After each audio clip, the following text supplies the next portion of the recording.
would be the fun if it worked all the time? So thank you for having me. It was, perhaps I will tell the story later. It was not easy for me to be here, so thank you for everyone who made that possible. Thank you for the company hosting us. Obviously, it's a very great buffet. And welcome to this talk about Spring Boot under the hood. I'm Nicolas Fränkel. I'm a developer, software solution architect. Basically, I'm a consultant, so I'm whatever the customer wants me to be. You know the pain, huh? I'm working for a small startup called SAP. This is how I earn my life. Otherwise, in order to have fun, I code at night, I teach, I blog, I tweet sometimes, and I read a lot. And this talk is about Spring Boot and the Spring Framework. So who here doesn't know nothing about Spring Boot? Good. Oh, no. Okay. It happens. Do you know about the Spring Framework? Yeah, great. So when I was younger, obviously a long time ago, when I had to do a Spring project, because I love Spring, basically I told my team to go away for like at least one day, and then I crafted the POM by hand. It was a lovely crafted POM. I put all my love into it. And at the end of the day, or perhaps sometimes 2 days, I had all set my configuration, my dependencies, perhaps a small use case to show how it should work and how everyone should copy-paste that. And obviously, it's very time-consuming to start a project with the Spring Framework. It's not so fun. And so the Spring guys are very smart people, and they listen a lot to the community. And they made Spring Boot. And if the Spring Framework is a chicken and you need to do everything around the chicken, then Spring Boot is a like already cooked chicken, and you just need to add your little spices and just what you want. But you can kickstart a project in a matter of minutes and not days, and that's what's really great. Obviously, if it's not enough for you, then you've got, because if you are using Spring Boot, you've got this kind of starter dependencies, which are like pre-made features, and if you don't know about the Actuator, and if you have a problem monitoring your application or you are a DevOps, then I really encourage you to look at the Spring Boot Actuator, because it gives you monitoring out of the box. You can check Spring Boot for DevOps. I have made a lot of talks about it. Just check it and be amazed, because you should use that, really, unless you want to code always the same monitoring function into every one of your applications. For example, this is one of the Actuator endpoints called the Edison Point, and it gives you the state of the application, the whole state of the application in JSON format. And that for DevOps is really great too. So the problem, if Spring Boot is so good, why do we have a talk about Spring Boot? Why aren't you using Spring Boot already? The problem is many people think that, yeah, it works very well until it doesn't anymore. And then you feel not so happy about it. Or you want to change the default behavior. Because if it works like magic, how do you change the default behavior? And the point of this talk is to make you understand that there is no magic involved at all. In fact, the foundations upon which Spring Boot is built are very, very simple. So in this talk, I will try to demo that, how easy it can be. For example, I will have a demo now. So this is a very simple POM. Sorry, now I need to talk with my normal, nice voice. Everybody understands me? Great, thanks. So this is a very simple POM in which I've added just... It's not showing anymore, so I need to click on that. Wait, up. And I do that. And it shows, right? Thanks. So it's a simple, like Maven POM. because I like Maven and I hate Gradle. Don't use Gradle, it's evil. More on that later or not. Huh? So I've added the Spring Starter data GPA. And if you look at the Spring Data data GPA, if we look at how it works, there is a dependency on Spring Boot Starter, and Spring Boot Starter has a dependency on Spring Boot AutoConfigure. So let's look at that, Spring Boot AutoConfigure. And in the meta.inf folder, there is a SpringFactories file. And if we look at the Spring Boot's SpringFactories file, we can see it's a lot of key values, like a key and one or multiple values. One of them is very interesting. It's called the enable auto-configuration. Enable auto-configuration. Now rings something interesting.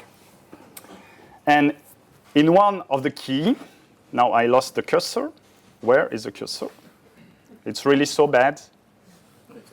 Okay.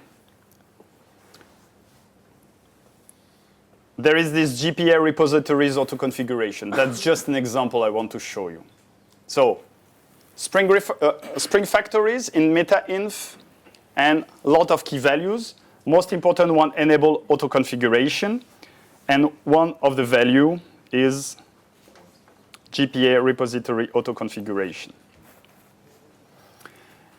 And if you know about Spring, you know about this add configuration class.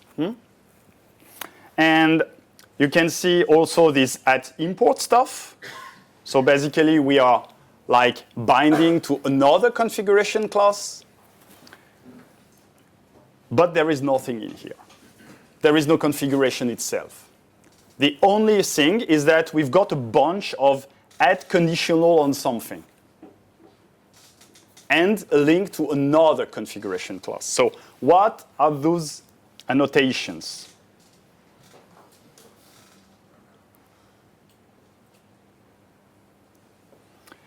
So conditional on bean, conditional on class, on missing bean, on property, you've got a lot of them.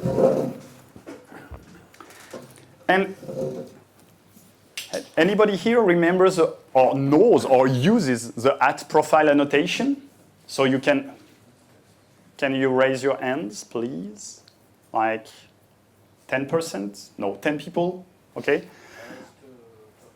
You raise 2 hands, so you can't have 2 people. 2%. No, I use it twice. Obviously. What were you thinking? And the @profile annotation basically is very nice because you can use a different set of properties in development, in production, in testing. That's very good. And this is the old profile annotation. So it's just an annotation at interface. It has a value and its name of the profile, and it's done. And starting from, I don't remember which version of the framework, they recreated it as add conditional. So basically, before it was something which was very specific, and now it's part of the condition framework. So you have an add conditional and a condition class. So let's see how it works. It's very easy. Basically, you've got add conditional, which is generic based on the condition, and then condition is an interface. And there is a single method which takes some parameters which are not really important, and the Boolean that is returned basically tells you whether it matches or not, whether it activates or not. And you've got a lot of different conditions. Profile condition is one of them. And then you've got this abstract interface, the Spring Boot conditions, and then you've got a lot of them. And basically afterwards, there is one annotation for every condition. So conditional and missing bean will be, there will be a condition. The important stuff that you have to remember is whether it activates or not. The name of the class, of course, gives the answer. If the condition is activated, if it matches, then the bin method will be called and the bin that is returned will be part of the context. And if it doesn't match, then it won't be called, the bin won't be created, and it will be absent from the context. Clear enough? Let's do a simple demo. I love demos.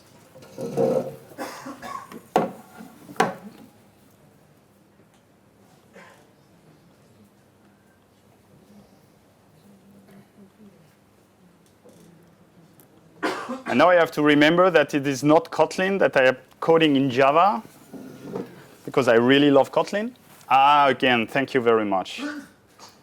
Don't hesitate to raise your hand, guy, if something is not working. So I'm in a configuration class because the Spring Boot application annotation is at configuration. So here I can create bin methods, right? So since I'm very, very lazy, I already created this stuff. So I created a new bin method with conditional on class, and the name of the class is java.lang.string. Guys, now I'm asking you, will it work or not? Will I show something into the console or not? Hopefully. Or not? Yes. A bit brighter. Let me do that. Close the lights. Cannot do better. Cannot do better, sorry. Really? Is that the magic of Spring Boot? So it was not to answer the question. It's because you didn't see the screen at all. So, what, if I now launch the stuff, what will it do?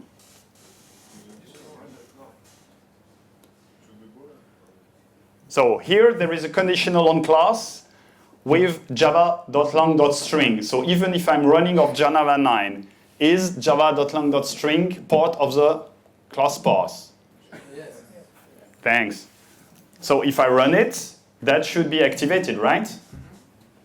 So let's check. Compiles. Aha, super fun. I'm running actually on Java 9 and it doesn't work. I really love that stuff. No, GRE 1.8.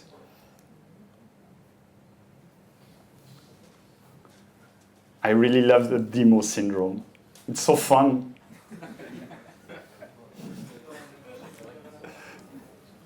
It's really fun. Let's try something different. MVL clean, Spring Boot run. If it doesn't work, too bad. Spring, thank you.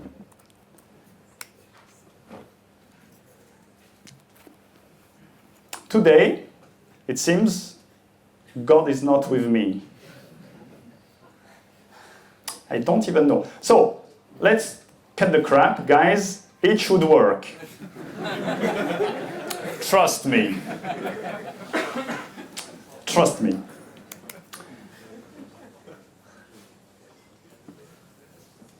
Just trying once more time. Oh.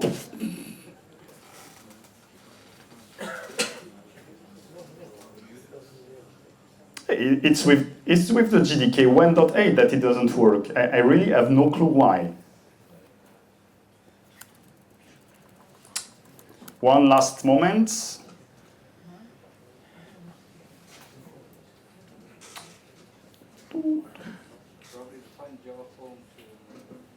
It doesn't find the Java home?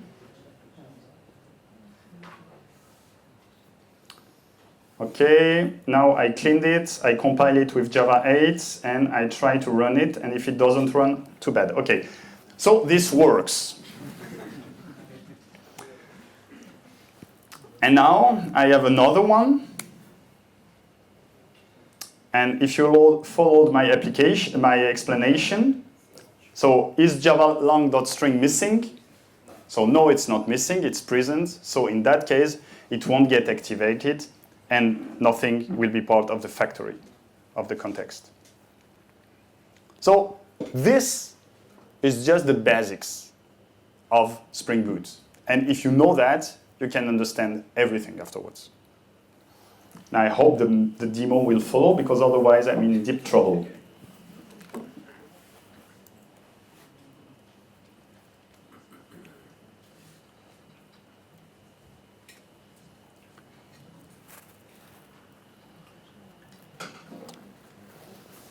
So you've got a couple of out-of-the-box conditions.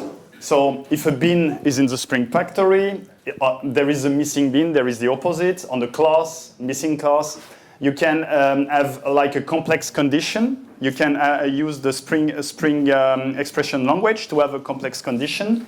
You can check the version of Java. You can check if a bin in the GADI tree exists, which is very interesting. You can check if a property exists. You can check if a resource exists. You can check whether this is a web app or not. And those are all out of the box. So without writing a single line of code, just using the annotation, you can activate or not activate some bin methods. And this is not enough, and you need like Boolean logic. Then you can compose annotation. You can have and, or not condition. And that makes you all everything. So now, what I would like to try, and I'm emphasis on try, because if it doesn't work, of course, it will be a little bad. I would like to try to create my own Spring Boot starter. And do you know how we did XML serialization when I was younger? What? Who have, like, sorry? Xerxes? Xerxes, yes. And Xerxes was not, I mean, we always had problems with mismatch version or something. So yes, Xerxes, wow. There are really people older than me in this room. But then I found something called Extreme. You remember? Or do you use Extreme? Did you use Extreme? Extreme for the win. Extreme was a super nice library offered as open source by ThoughtWorks. It did no XML binding. It was very simple, super simple streaming. And it can now even be used for JSON, so no need for JSON and annotation and stuff. It's very, very simple, very streamlined. At that time, it was even more performant than everything else. So what I want to do is now I want to create my own Extreme starter. Okay, let's do that. Guys, help me, because otherwise, if the demo fails, it's the end of the talk.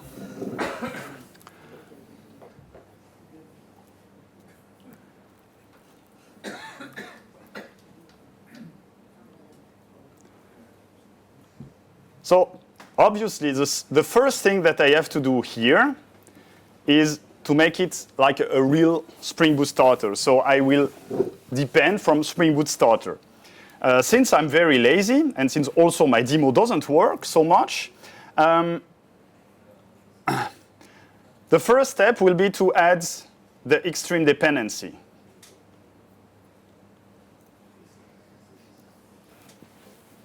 Everybody can do it, right? And now, thanks to the dependency management, transitive dependency management of Maven, if I depend on these Extreme artifacts, I will automatically have Extreme on my class path. I'm not talking about Java.IL. This is advanced stuff. It really doesn't work so well, Java.IL so far. So if I just want to use Extreme, I add a dependency to this library. The second step is very simple. I create my Spring.factories. I use the same key that I showed you, enable auto-configuration, and then I point to my own configuration class, which right now is pretty empty. Okay? So here, what I want to do is to have a command line runner to create an Extreme stuff. And I will create a class person.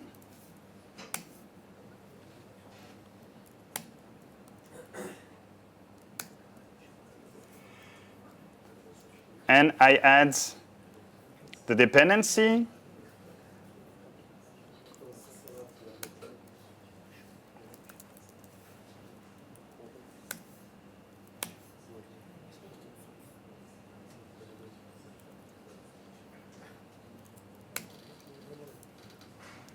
This is how it should be used. You create an extreme instance, and then you say to XML, and you pass the stuff that you want to serialize.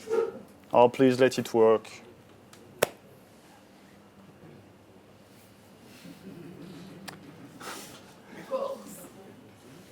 OK, I will do something like very, very bold. I will remove that because I don't need it, and perhaps it's the reason it doesn't work. If not, yes! Oh my God.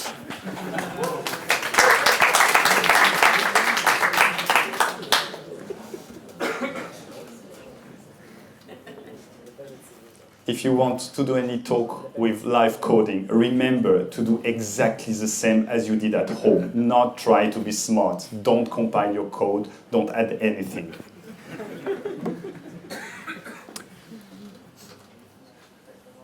So in one line of code, I've serialized my person. This is pretty easy. Now you have to understand that every time that I will need an extreme instance, I will need to pass it. I will need to instantiate it. Because the people, the thoughtful people, they are pretty smart people. They know that you don't provide anything in static methods, because then you cannot mock. You cannot buffer, you cannot do anything. So you have to create an instance. And of course, in that case, the instance you have to create every time. I, as an extreme starter library provider, would like that people use my extreme instance that I provide them, which is a good idea. So what I can do is to create that in the starter. And what I'm telling people here is that I will create an extreme instance and put it into the context if it's not already present in the context. If the custom code, if the client code doesn't create one. So I will bump the version here. And normally, it should be version 1.2. And since now I know, because I read the documentation or because I did it myself, I have an extreme instance.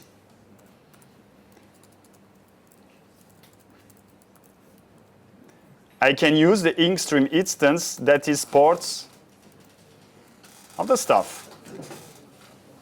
So I don't instantiate it myself. I let the starter do it. And it works.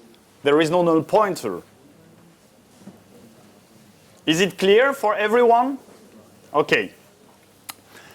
I want to prove you that I'm really, really right. Now, for example, I can create myself a new extreme instance and want to use JSON, for example. So it's a new hierarchical JSON, blah, blah, blah. So here I'm disregarding the default stuff.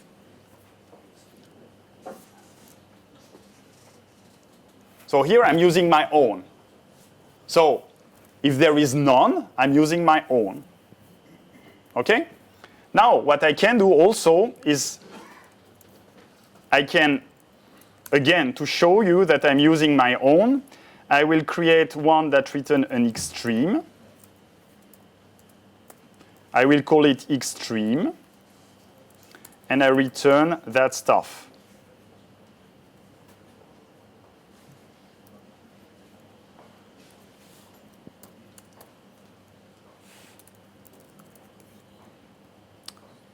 So what happens here? What will happen? JSON, yes? JSON. How many extreme instances will there be in the context? One. Great. OK. You are fast.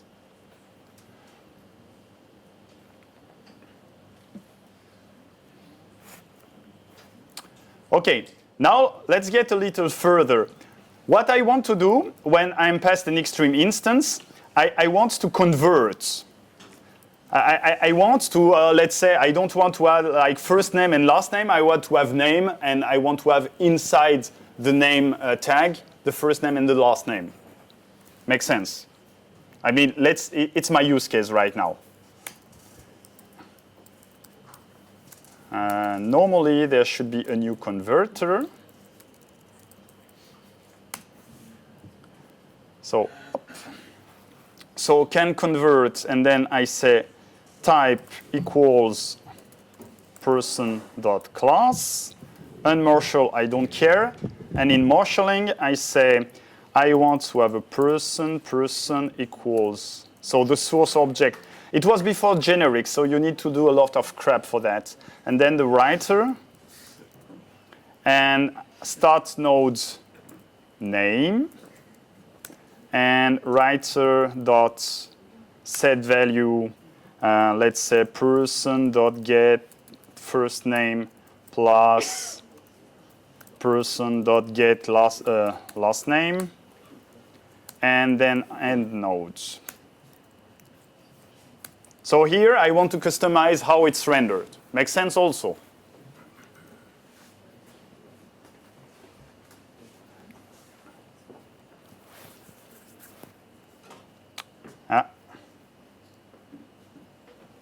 This is normal stuff. This is I'm only using the extreme feature.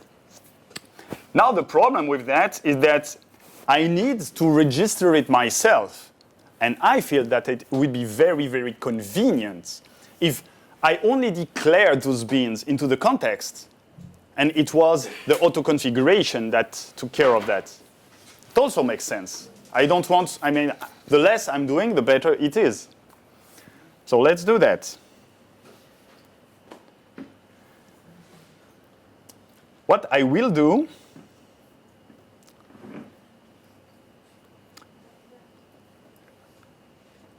is that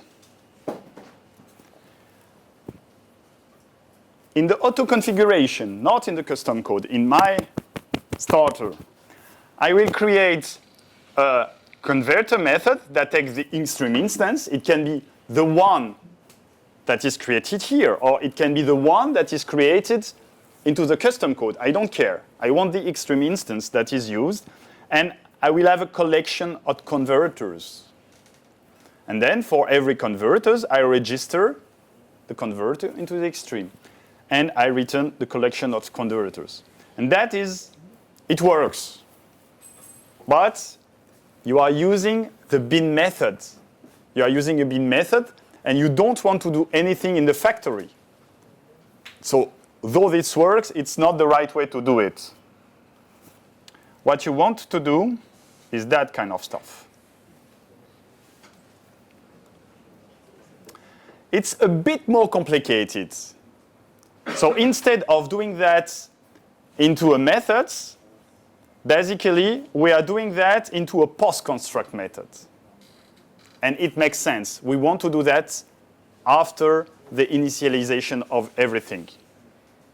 So it's just cleaner to do that. Because in the former way, we created a new bin called converters. That was a little converter. We don't really need to do that. And now if I bump the version to .3 here, and if I create my converter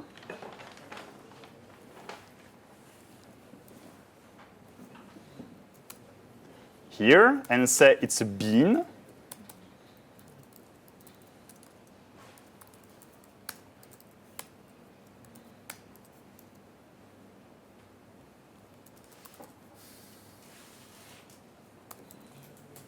now, this converter should be automatically part of the Spring context, should be read by my auto configuration, and should be registered automatically to my extreme instance, which is the default one. Let's check.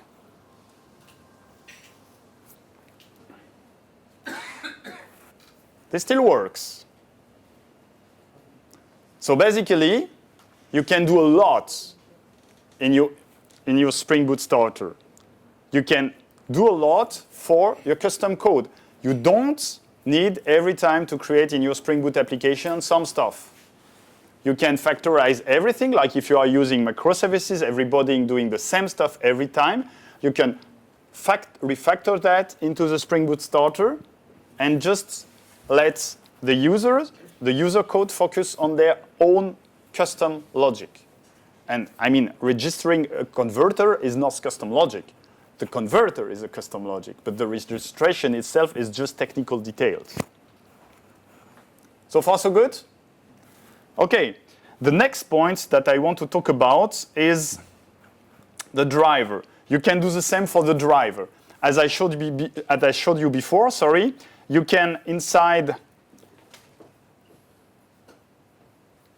the Extreme instance, pass a driver to create some JSON stuff. So instead of using XML, you will be using JSON. So you can do the exact same stuff by passing a driver.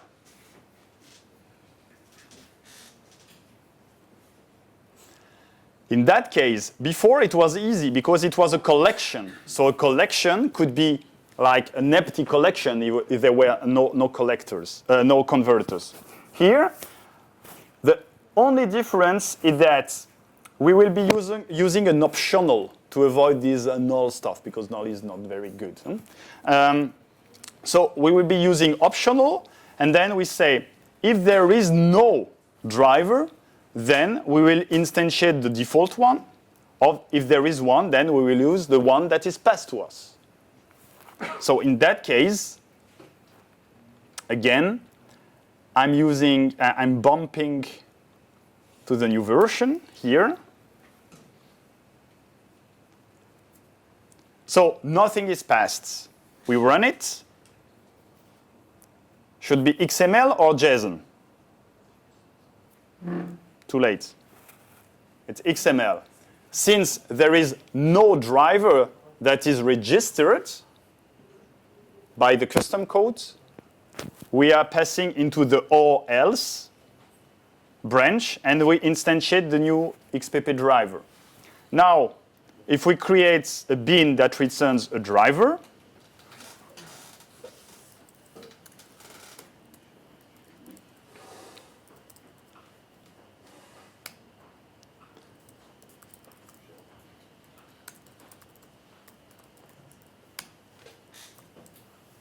and now what will it be? JSON.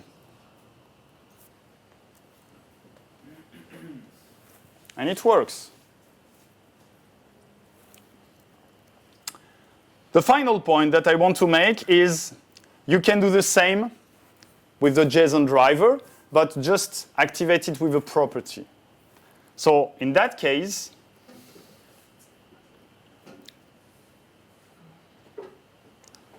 what will happen is that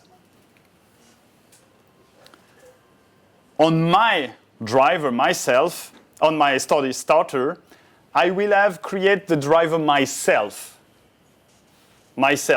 but only if there is this value, ch Fränkel boot extreme JSON, which is true.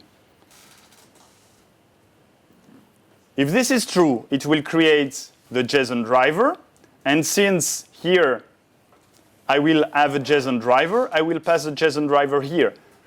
This is similar to profile. It's exactly similar to profile.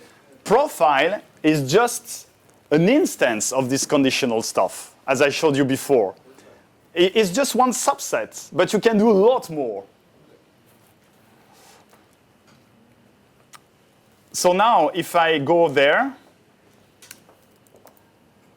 and I don't remember the name already,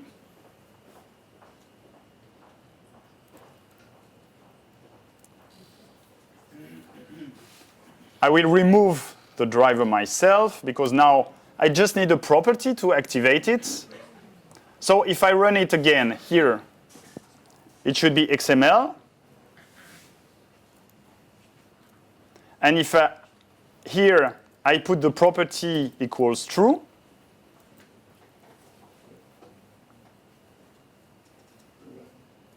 JSON again. So this is basically how Spring Boot works. There is no magic involved. I hope now you are convinced there is no magic involved.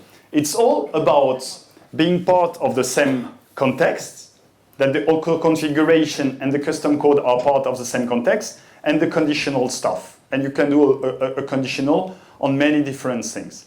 Of course, if you are using the Spring Starter Web, for example, the Spring Starter Web MVC, there are a lot of conditions. There are a lot of conditional beans.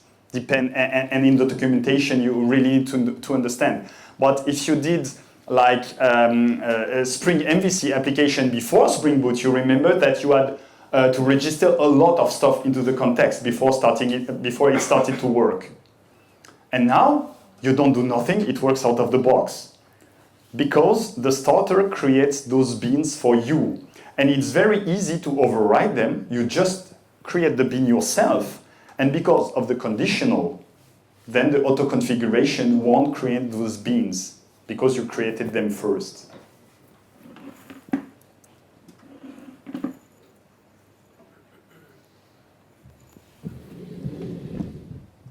And it's finished. Couple of information. You can read my blog. I try to publish every week on Sunday. You can follow me on Twitter. You can propose me super nice job, very well paid on LinkedIn. And more. Hey, come on, guys. I'm serious. Very well paid. I'm an SAP consultant. And more importantly, you can have the codes on Git. If you want to do that at home, it's very easy. Everything is on Git. No, I don't know. Perhaps there is time for some questions. So there is time for some questions. Questions. One question. Yay, already. I'm sorry for that. Okay, no problem. So could you please technically explain how exactly it happens that the beans defined in your context takes precedence over the beans defined in factories? I mean, we have basically two beans that are supposed to live in the same application context. So how does Spring choose which bean should be instantiated? For me, it's still a kind of magic. Do you want to sing? It's a kind of magic. If you answer, I can. I asked the same question to one of the Spring Boot guys, and he sent me a mail that was about this long. So basically, for your code, it will always take precedence. Your code always takes precedence. Now, inside their stuff, they do a lot of inner class stuff to make it work, to order their bean. In every case, remember that you have this add order. So if you need to pass some stuff, you have this add order. Also, if you remember, in the GPA auto configuration, I showed you there is a add import after. Or okay, I can show you again, don't worry.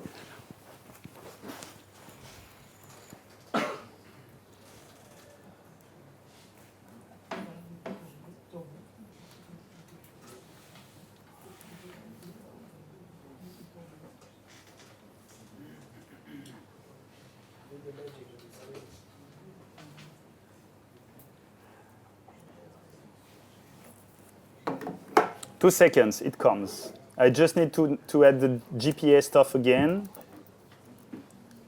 The stuff that makes my demo fail. Huh? I don't care which one.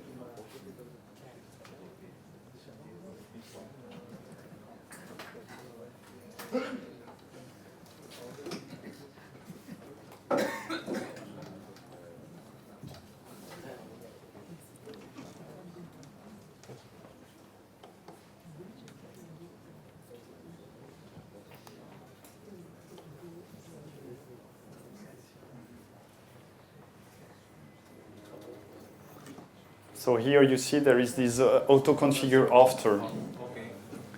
So I really recommend you not to go this way. Try to be as simple as possible. I mean, their stuff is pretty huge, and you are just configuring the tip of the iceberg. In general, you don't need that. Now, if you really need it, then you can order it yourself with this kind of annotation. Also, I think that you can order them by like passing in your configuration, in your @bin methods, a bin of the required type. And basically that means that probably they will need to be configured after. But this is pretty advanced stuff. I just wanted to show you how simple it can be. And it's not magic. There is no magic involved. Other questions? Yes? Can you please share from your experience why, it's more global question, why Spring Boot and not other alternatives like guys speak before regarding Spark Java and those? Where is Spring Boot is shining? So sorry, I don't remember your name. So the other speaker said, so the question is how does Spring Boot compare to Dropwizard and Spark? So correct me if I'm wrong, but for me Spark is very focused, is how you can create a web app. But Spring Boot is about the whole Spring ecosystem. So you can have Spring Batch, for example. You can have Spring Cloud. You can have Spring anything. Also, what's missing from Spark is that how can you inject dependencies? I mean, the core point of Spring is to inject dependencies. The fact that you use Spring Boot is the layer above. The fact that you are using web app is the layer above. The core stuff about Spring is how you create your app with dependency injection. So you can better test parts of it without running the whole stuff. You said it before. How do you unit test a Spark app? You run it. I don't want to run. I just want to, because I'm not running microservices. I might have a monolith. There is nothing wrong in running a monolith.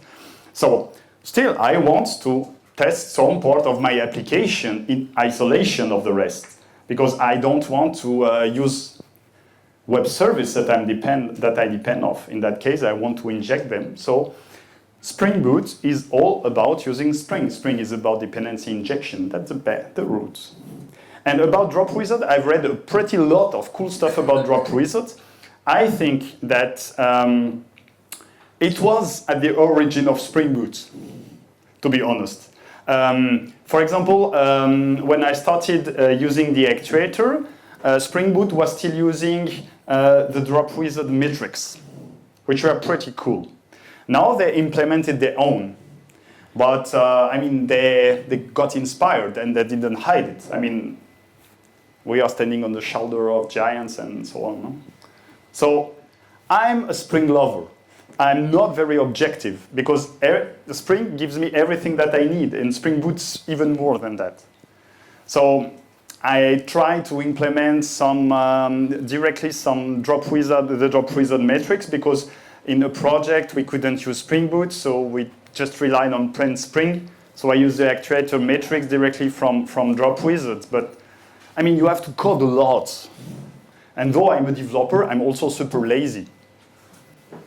Who here is not lazy? That's what I thought. So code less and do more. Other questions? Okay, who here is now convinced that there is no magic behind Spring Boot? Hey guys, should I redo the talk or what? Okay, I hope you are all very shy and you don't want to show it. Okay, thank you very much and see you. Thanks.